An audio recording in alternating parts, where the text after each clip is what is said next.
Et bonsoir à tous, aujourd'hui on se retrouve enfin sur ce fameux BTC face au dollar et on va l'analyser ensemble parce que pour ma part j'ai fini 5 vagues, il y a un rebond qui est assez satisfaisant, pas non plus fou, on est seulement à 2% de rebond aujourd'hui, mais on va en parler parce qu'il y a bien entendu des décomptes alternatifs qui amènerait potentiellement un enfoncement supplémentaire, mais pour ma part ici ça tient déjà très bien pour un bottom et un rebond actuel.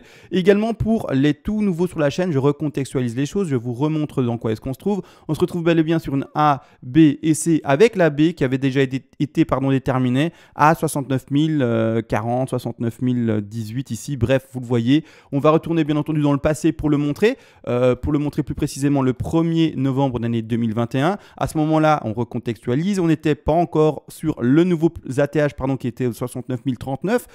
D'ailleurs, on était seulement encore au prix des 61 500. Le rebond a bel et bien eu lieu pour remplir ce plan de A, B, C et non pas un autre alternatif. Encore une fois, je rappelle pour ceux qui prennent mes vidéos en compte et en cours, on dessine, prévisualise certaines patterns. Si le BTC dessine une de ces patterns, là on rentre en trade. Si elle ne le dessine pas, on ne rentre pas en trade. D'accord? Donc on peut dessiner une ou deux patterns. On attend et on voit quel pattern le BTC dessine. Et une fois que la pattern est dessinée, c'est nickel. Ici, cette pattern-là, au contraire, c'est dessiné. C'est-à-dire qu'on a été chercher les 69 000, 39, puis hop, la correction de la C et différents objectifs de C pour descendre bien entendu. C'est-à-dire que là également, je remontre une vidéo, toujours remise en contexte pour les nouveaux, je suis désolé pour les anciens. On retourne le 10 novembre d'année 2021, on avait été chercher ce top du coup à 69 039 et par après la correction de C, différents objectifs et grossièrement le gros objectif d'achat qui est montré par cet énorme rectangle vert.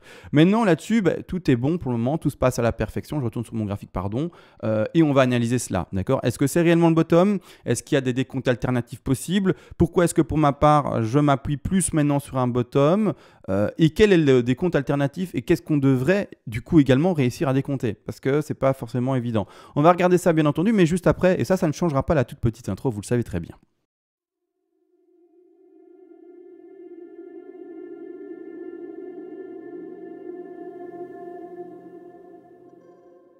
Avant de commencer, tu peux soutenir la chaîne, ça fonctionne par palier de donation. Tu auras accès au PDF expliquant les vagues et les fibos. Ce PDF a été écrit de manière concise pour ne pas te prendre pour un idiot, c'est-à-dire qu'on va à l'essentiel pour que tu puisses tout lire et tout apprendre et par après être autonome par toi-même et non pas te vendre des pages du kilo, que sais-je, pour après faire de la musculation ou bloquer l'eau qui passe sous les portes quand il y a des inondations. L'objectif n'est absolument pas là. Et également, si tu es un énorme donateur, tu pourras me demander une analyse en particulier sur l'actif spéculatif de ton choix et je le ferai en privé pour toi, bien entendu, en vidéo le plus rapidement possible. Maintenant que les donations sont expliquées, let's go directement pour l'analyse du BTC. Ça y est, petite intro de fait, on part directement dans le vif du sujet avant d'analyser entre guillemets les hypothèses alternatives parce que je le lis dans les commentaires. CMA, est-ce qu'on serait peut-être pas en fait seulement sur un bas de 3 et maintenant on déconstruirait une 4 et puis après une dernière 5, un dernier enfoncement? Ou est-ce que CMA, on ne construirait pas maintenant par exemple une ending diagonale?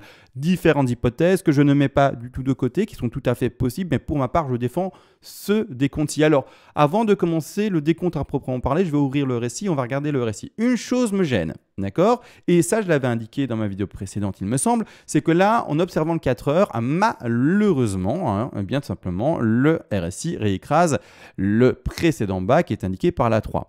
Maintenant, n'empêche, en 4 heures, on le dépasse légèrement. Je ne m'attendais pas à ça. Je me disais, voilà, on va s'attendre à une divergence sur la 4 et sur la time frame 4 heures, ce sera une time frame qui sera suffisante pour la lire et donc qui correcte pour lire les divergences. Malheureusement, ici, on n'en lit pas. On voit que le cours fait toujours des plus bas avec la clôture de ses bougies et la même chose, tout simplement, sur le RSI, donc l'oscillateur que j'utilise ici en bas. Maintenant, n'empêche, dès qu'on change une heure de time frame en allant vers le bas, donc vers une time frame plus petite, 3 heures, 2 heures horaires, vous verrez que là, la divergence existe bel et bien. Donc ici, qu'est-ce qu'on fait? Le bas de la 3, d'accord, ici, j'essaye de l'indiquer, le bas de la 3, le rebond de la 4, et par après, qu'est-ce qu'on voit? On voit bel et bien une divergence du RSI par rapport en bas de la 3. Donc pour les tout nouveaux, tout néophytes sur la chaîne, etc., je vais l'indiquer de manière écrite, comme ça, vous pouvez en fait comparer ce qui est écrit en haut avec ce qui est en bas et voir en fait ce qu'on lit en fait et de quoi on parle. On parle de ça, 3 à 4. Et ensuite, la 5. Alors désolé, du coup, termes divergence, etc. Je ne vais pas prendre le temps aujourd'hui de l'expliquer forcément. Je pense que je l'explique déjà bien, mais je ne vais pas aller plus dans la technique par rapport à un cours sur les divergences, cachées, haussières, etc. etc. Vous aurez compris là-dessus. Donc ici, pour le moment, donc, en time frame 3 heures, on lit la divergence. Elle est peu indiquée, mais elle existe. Hein, d'accord. On a le rebond ici en 3 heures qui fait quasi un peu low par rapport à la 4 heures. D'accord. Par rapport à la 4 heures, par rapport à la 4, mais pour le moment, pas encore. Donc, il y aura peut-être une correction maintenant. On va en parler d'ailleurs, cette correction-ci. Où est, pour ceux qui veulent ouvrir un trade potentiel, où est en fait la zone d'achat parfaite pour réouvrir un trade. D'accord, on va en parler également. Mais en changeant de time frame, vous comprendrez, de toute façon, vous le devinerez, en changeant ici, en 2 heures, on retrouve également la divergence. Et en allant en horaire, là, on va accentuer la divergence. Et là, au contraire, on est sur une divergence énorme. Maintenant, l'horaire, pour moi, la demi-heure, quart d'heure, etc. devient en fait trop petit. Pourquoi? Parce qu'également, mais du coup, en fait, le décompte ne tient plus vis-à-vis, entre guillemets, de la racine et de la 2. La racine, 1, 2 qui va en fait dépasser, comme on le voit ici, bien le top de 1. Donc pour moi, l'horaire n'est pas en fait correct pour cette lecture-ci. La 2 heures, oui. La 3 heures, oui. La 4 heures, j'aurais aimé dire oui et j'ai envie de dire oui. D'accord. Ceux qui défendent un autre plan diront, ben voilà, comme ça enfonce, etc. Pour moi, eh bien, on n'est pas encore dans une divergence de 5 et j'attends au moins la time frame 4 heures pour la confirmer. Pour le moment, ben, vous voyez, il n'y a pas de divergence. Vous pouvez tenir le plan que vous voulez. Bien entendu, encore une fois, je rappelle, mes vidéos, c'est à destination pédagogique pour apprendre les bases et après, vous êtes libre de faire ce que vous voulez et d'appliquer les choses comme vous le voulez par rapport à votre aide. Maintenant que ça a été dit, qu'on navigue dans pas mal de time frame ou en tout cas juste une heure en dessous, eh bien, c'était bon par rapport à la divergence. On va parler plus précisément de tout ça. Le décompte, bien entendu, bon, il est faible par rapport à la 3. Et également, ce que j'ai lu dans les commentaires, ces vidéos réponses aux commentaires quasi aujourd'hui. Seb, SMA, est-ce que la 3 n'aurait pas été, non pas validée là où tu l'as mise à 58 000, mais en fait plus bas, d'accord? La chose c'est que du coup, vous allez devoir réussir à décompter cette 3 si vous voulez la valider plus bas en... vous l'aurez compris, ça c'est pas compliqué, en 5 vagues, d'accord? Sauf si vous allez dans un autre décompte. On va en parler également aussi de la ending diagonale, bien entendu. Je ne l'élude pas et je ne l'oublie pas. Malgré tout, il faudra, si vous dites en impulsif, moi je veux décompter ça de cette manière et attendre une 3 pour la valider, il faudra 5 vagues. Pour le moment, ce que je vois à l'écran, et je vais le dessiner avec le plumeau ici pour avoir des facilités, je vois 1, 2, 3, d'accord? Également, cette fameuse 2, si ça devait être une 2, en termes de rebond, elle est microscopique, donc j'ai pas envie du tout de croire en une 2. Donc là, j'ai du mal à me dire qu'en termes d'impulsive, comme indiqué ici à l'écran, eh bien, on puisse indiquer une 3 maintenant, d'accord? Et même une 2 ici, donc c'est-à-dire une sous de 1, 2, non, d'accord? Donc ici, pour moi, l'impulsif pour le moment ne tient pas. Il faudra plus de développement, plus d'écrasement du cours pour vraiment me faire me dire, en tout cas, que je puisse accepter le fait qu'on soit dans un développement de 3 plus bas. Pour le moment, non. En impulsif, non. Pour moi, ce n'est pas, en tout cas, correct de manière écrite, si on peut parler de cette façon-là pour l'écriture ici en Elotwave. Maintenant, du coup, également, l'autre question, c'est tout simplement, SMA, est-ce qu'on n'aurait pas fait, eh bien, par exemple, du coup, une 3, maintenant, il est vrai, mais alors là, il faut changer ça, d'accord? On ne peut pas garder une flat. La flat ici, que moi, j'ai tenue, vous ne pouvez pas la garder, d'accord? Donc, la flat, j'ai un peu du mal ici, clairement, parce que je sais qu'en plus, en 4 heures, on ne voit pas toutes les bougies. Je me rappelle qu'on avait travaillé, il me semble, en quart d'heure pour avoir vraiment le top, en fait, du mouvement. Je regarde ça avec vous maintenant en direct. Ah, oui, mais il est faible, en fait, donc ça va, ça se joue à très peu. Ça se joue à très peu, donc c'est bon, en fait. Bon, du coup, hop, ça se joue à très peu, mais je le mets précisément tout de même. Voilà, on va chercher les 113, pas proprement les 123, dommage, par après le rebond, en 5 vagues, d'accord? Et puis après, vous le savez, on va chercher cette correction. Donc A, B, C, on va chercher le top de 2 à 73% de chance dans les 50% de Fibonacci. Mais non n'empêche, vous pouvez me dire, c'est non, moi en fait, je ne vois pas ça. Je vois quoi? Je vois une là. Je vois du coup une première vague d'une ending diagonale en A, B, C. D'accord? Alors là, il faudra réussir à décompter ça, etc. Mais pourquoi pas, il n'y a pas de problème. Réussir à faire de ça 3 vagues, mais toujours en A, B, C zigzag. Ne me trouvez pas une WXY, ne me trouvez pas autre chose. Il faut que ça soit d'office 3 vagues, d'accord? Zigzag, pas autre chose, hein, pas une flat, pas je ne sais pas quoi. De toute façon, visuellement, ça c'est pas une flat. Mais vous aurez compris, il me faut 3 vagues. Et la même chose partout, il faudra 3 vagues en ABC. Pour le moment, bon, pas se cacher que ce développement-là n'est pas mauvais pour être une ABC également, hein, bien entendu. Maintenant, du coup, également, ce qui est en train de se passer comme rebond ici, là, dans une time frame plus petite, il faudra ici que cette 4 soit également en 3 vagues en ABC, d'accord? C'est toujours la même chose. ABC, ABC, ABC, ABC tout le temps et encore. Pour le moment, complexe, hein, complexe, on est en quart d'heure. Moi, personnellement, je vous le dis, je ne me casse plus la tête en quart d'heure. C'est des choses que j'ai arrêté de faire. À l'époque, peut-être, j'allais même peut-être en 5 minutes, mais en quart d'heure, pour moi, c'est fini. J'observe plutôt les grandes time frames. J'ouvre des trades plutôt maintenant, ou même montrer en vidéo surtout sur des time frames qui ont une importance plus importante, sur des grandes figures, telles l'énorme ABC en flat, par exemple, avec ses 4 objectifs, mais je ne m'amuse plus à essayer de décompter des choses aussi petites. Maintenant, également, pour le valider en termes même de 5 vagues, c'est complexe. Clairement, donc c'est-à-dire que pour le moment, ce que je ferais en lisant ça en quart d'heure, c'est ennuyeux, hein, parce que quart d'heure, c'est vraiment une time frame si petite et qui évolue si vite, donc voilà, c'est assez complexe, mais clairement, je verrais peut-être une première une qui s'indique ici. Hop, je vais prendre l'aimant, ce sera plus simple pour moi. Je prendrai peut-être une première une, bon alors là, peut-être une sous-flat, 2, puis après, en fait, le truc, c'est que si je mets une 3 de cette manière-là, le problème, c'est que, montre un peu. Attendez, excusez-moi. Là, je me parle à moi-même. Parce que je ne l'ai pas fait en hors-cam, ça. Enfin, en hors-cam, en enregistrement. Donc, pour ça, 3, 4, divergence. Enfin, quoique, comme c'est pas la clôture de bougie. Excusez-moi, là, je prends un peu mon temps pour moi. Voilà. Je vais regarder, en fait, à combien on va chercher ici. 200. Et ensuite, ici, 61,8, un peu plus. Dommage, on atteint pas l'objectif des 100 pour cette fameuse peut-être 5. On a peut-être fait, en fait, 5 premières petites vagues. Ensuite, là, bah, du coup, soit une grande 1, soit également, vous l'aurez compris, une grande A. D'accord? Donc ici, on va installer une grande 1 pour le moment. Correction, puis 3, 4 et 5. Je vais faire ça après avec la ABC de toute manière. Correction ici. Je regarde juste la correction à combien elle a été cherchée pour le voir. Elle a été cherchée 50 et juste un tout petit peu plus par rapport ici au pixel. On le voit, hein, elle dépasse un peu les 50. Donc elle tombe dans la zone stat. Après, ça peut correspondre également à une B, donc il n'y a pas trop de soucis par rapport à cela. Je regarde le bas du RSI, est-ce que c'est bon? Oui, là, c'est pas mauvais. Je peux installer ça. J'hésitais avec est-ce qu'il n'y a pas une espèce de sous-décompte avec la fin de ce fait-là, mais pour le moment, il n'y a pas de confirmation apparemment. Bas de 2. Et là, maintenant, clairement, il faut regarder est-ce que la time frame est bonne. Oui, on réécrase déjà tout. Donc, est-ce qu'on ne serait pas dans soit, en fait, dans soit une ABC, en fait. C'est pour ça que maintenant, ceux qui rentrent en trade, n'hésitez surtout pas à être prudent, hein, d'accord, à être prudent à un stop loss trop serré parfois. Bon, c'est vous qui voyez, mais vous devez avoir votre décompte qui est réellement convaincant. Donc ici, 1, 2, 3, 4. Ah, pas évident. Non, pas évident. Hein. Vraiment pas évident. Hein. Parce que là, on dirait Là, c'est fou parce que vous voyez le développement ici, comme ça, vous le voyez également.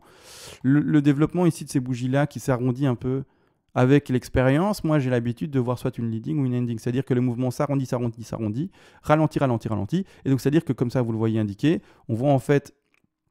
Ah ben non, avec ça je vais avoir du mal à l'indiquer, excusez-moi. Je vais retirer certaines vagues en fait. Hop, j'efface juste pour pouvoir indiquer plus facilement la sous-petite vague. En fait, par habitude, quand je vois un arrondi pareil, eh bien je suis vite tenté de faire ça. D'accord? Dans l'exemple. Vite tenter de faire ça. Une espèce de ending diagonale qui s'installe, d'accord? Maintenant, la chose, c'est que du coup, je vois que la 3 en termes de durée serait plus courte que la 5, donc ça ne tient pas non plus. Donc ici, au contraire, ce serait plutôt une forme de consolidation, comme par exemple une 4. C'est-à-dire qu'en fait, on pourrait indiquer potentiellement une 1, une 2, une 3 potentielle, un développement de 4 et une dernière 5, d'accord? Là, après, le truc, du coup, c'est que l'objectif ici atteint pour le moment est ridicule pour atteindre un top de 3 de degrés supérieur. Je m'étais dit que j'allais faire quelque chose de faible. En tout cas, une vidéo non technique. Qu'est-ce que je fais? Je suis 15 minutes. En direct, même sans avoir préparé les choses à l'avance. Donc c'est ennuyeux. C'est ennuyeux parce que du coup, eh bien, je suis dans quelque chose d'extrêmement technique. Là maintenant, d'ailleurs, parlons-en. C'est assez intéressant. Je mets mon Fibo et qu'est-ce qu'on voit? On voit qu'on va chercher ici parfaitement les 100% de Fibonacci. Réaction baissière pour le moment. C'est-à-dire que là, les personnes qui défendent... Hop, je vais mettre ça de côté.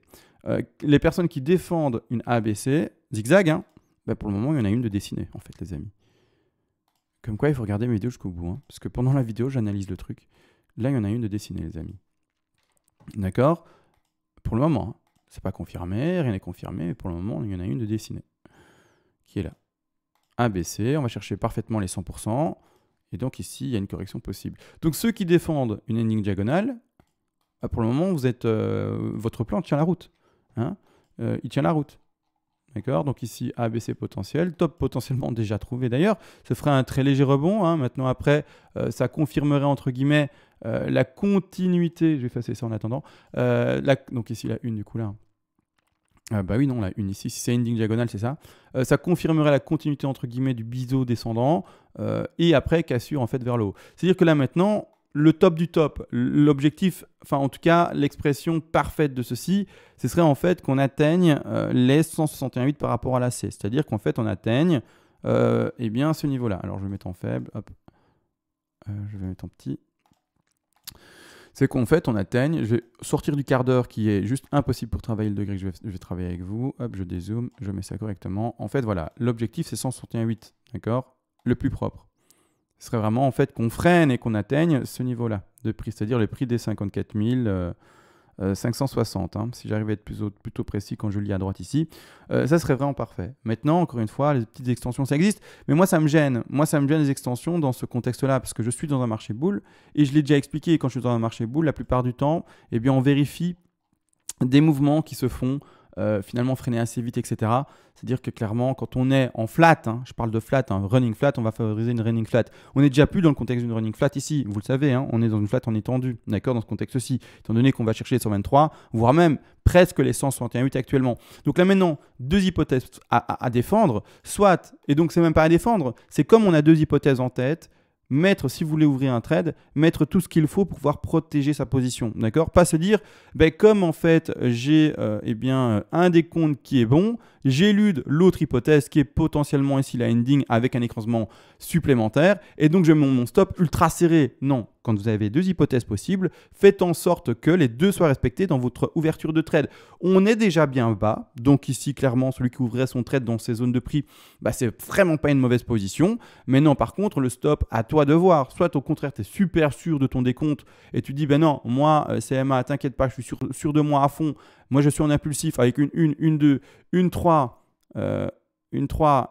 excuse-moi, une 4. Je suis un peu lent, une 4 et la dernière 5 ici. Moi, je suis sûr de moi, je suis ultra agressif sur ma position. J'ouvre une position maintenant, je mets mon stop sur le dernier bottom. Tu peux, mais encore une fois, tu éludes du coup le potentiel ending, etc. Mais du coup, c'est très agressif. Encore une fois, chacun son profil. Mais non, n'empêche, on a vu les deux possibilités. Là, ici, on commencerait, et c'est ça qui est fou, une ABC. Je regarde ici clairement ce qu'il est en train de se passer dans les time frames un peu plus grandes, n'empêche. Je regarde ici, là, pas de divergence, on est en horaire. Parce qu'en fait, du coup, il faut également trouver la time frame dans laquelle il faudrait pouvoir bien finalement développer ceci. Hein, d'accord, là, pour le moment, A, B, c'est plutôt propre. Mais voilà, si ça continue à pumper, on passera au-dessus. Et il faudra réussir du coup à décompter les vagues à venir. Pour le moment, A, B, C. On n'a pas encore... C'est clair même, c'est un mouvement, deux mouvements, trois mouvements. D'accord, un mouvement haussier, une correction et troisième mouvement. Pour moi, en tout cas, c'est assez clair, en tout cas dans ma lecture. Donc ici, pour le moment, j'ai une ABC. Maintenant, à voir si elle va se confirmer. Si ça continue à exploser vers le haut, eh bien, on aura peut-être fait une légère 2 actuellement. Maintenant, en 4 heures, ce que j'aime pas, c'est que ça enfonce fortement. Maintenant, la time frame 4 heures est peut-être trop petite. On va regarder en demi-heure pour voir ce que ça nous fait. Juste par curiosité. Ici, donc ici, ma 5, ma correction de 2, 3, on corrige, là on ne réenfonce pas. Donc dès qu'on passe en 30 minutes, le décompte n'est pas forcément invalidé pour quelqu'un qui voudrait tenir un impulsif continu. Donc en quart d'heure, oui, parce qu'en quart d'heure, je crois que c'était en quart d'heure, je ne l'ai pas fait en 5 minutes tout de même. Si, en quart d'heure, voilà, on écrase déjà. Donc là, en quart d'heure, au contraire, ça annulerait, mais est-ce que la time frame est encore valable à ce niveau-là? D'accord, moi je ne dis pas que non, hein. Mais voilà, il faut en fait... Le RSI, c'est bien, hein, et je l'utilise beaucoup, vous le savez très bien. Mais malgré tout, c'est pour ça que dans mon PDF, et ça je le répète à chaque fois que je dois en parler, je ne l'indique pas. Parce que le RSI et vis-à-vis de du coup, la time frame utilisée, parfois est plus confus qu'autre chose. C'est-à-dire qu'il faut vraiment réussir à trouver la bonne time frame. Et si on travaille sur la mauvaise time frame, malheureusement, le RSI ne va pas vous aider. Et également, parfois, le RSI ne répond pas à cette fameuse règle des racines où il ne peut pas écraser, etc. Parfois, en fait, le RSI fait tout sauf ce qu'on devrait attendre pour le décompte en fait, des vagues. La vague se dessine parfaitement, par exemple, en impulsive. Et le RSI, lui, il dit, ben non, regarde, j'ai écrasé la racine dans toutes les time frames quasi, et etc., etc. Et donc là, c'est un peu compliqué. Donc là, pour le moment, moi, personnellement, je reste avec mon décompte de bottom potentiel, sans éluder potentiellement également cette énigme diagonale. Et donc, s'il y avait une prise de position à prendre maintenant pour ma part, parce que là, j'en ai pas à prendre, hein, je vous le dis, je suis pas en trade là, et bien clairement, parce que je suis un trade plus ancien en fait, depuis les 44 000, donc là, ça ne me regarde pas, que je me trompe pas de prix, hein, 44 000, hein, c'est bien ça où on a ouvert notre trade ensemble, hein. Je vais revérifier parce que si je dis des bêtises, c'est nul, mais c'était C'était sur ça et c'était les 44 000. Donc c'est bel et bien là. Oui, c'est bien 44 000. Donc moi, je suis sur une ouverture des 44 000 ici. Donc pour le moment, bon, moi, je reste dans mon train, il n'y a pas de problème. Donc voilà, là, ça ne me concerne pas. Mais comme vidéo pédagogique, etc., il faut bien que je montre comment développer un trade, comment ouvrir un trade. Mais donc voilà, les deux décomptes potentiels. J'espère que c'était compréhensible, encore une fois. Clairement, j'espère que c'était compréhensible. Donc deux plans possibles, un écrasement possible. Et donc attention à ceux qui ouvrent leur trade maintenant. C'est-à-dire le stop, pas trop serré. Enfin, faites comme vous voulez, encore une fois. Hein. Mais moi, je préconise de ne pas le voir trop serré. Et clairement, je donne toutes ces chances à ce développement-ci de pumper. D'accord. Je donne toutes ces chances maintenant à ce qu'on ait déjà fini l'AC. Mais je donne toutes ces chances. Hein. D'accord. Après, ça peut descendre. Hein. Je ne dis pas. Et d'où la précaution que l'on peut anticiper. Mais autrement, je donne déjà toutes ces chances maintenant à avoir trouvé un bottom. J'ai mon écrasement comme on l'attendait. Quand on avait fait le fameux débat WXY, je vais le montrer. Je fais un arrêt sur image. Maintenant, arrêt vidéo et je vais le montrer.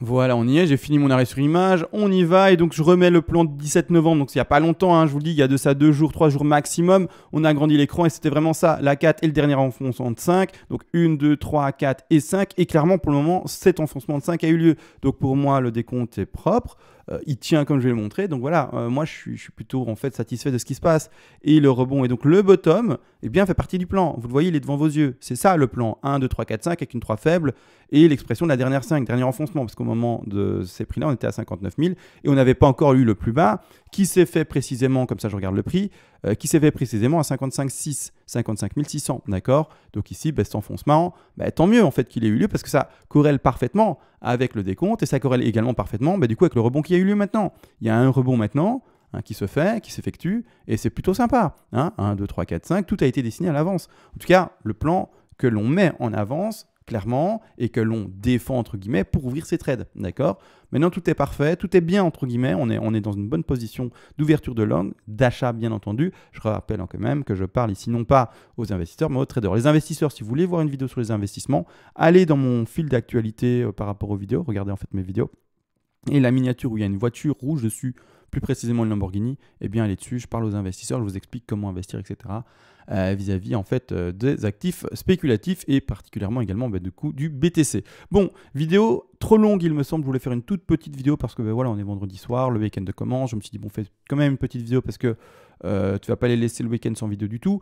Mais voilà, donc petite vidéo, trop longue, trop technique en quart d'heure, mais c'est pas grave, au moins on aura fait les choses de manière complète. Sur ce, je vous laisse et on se voit à la prochaine. Ciao.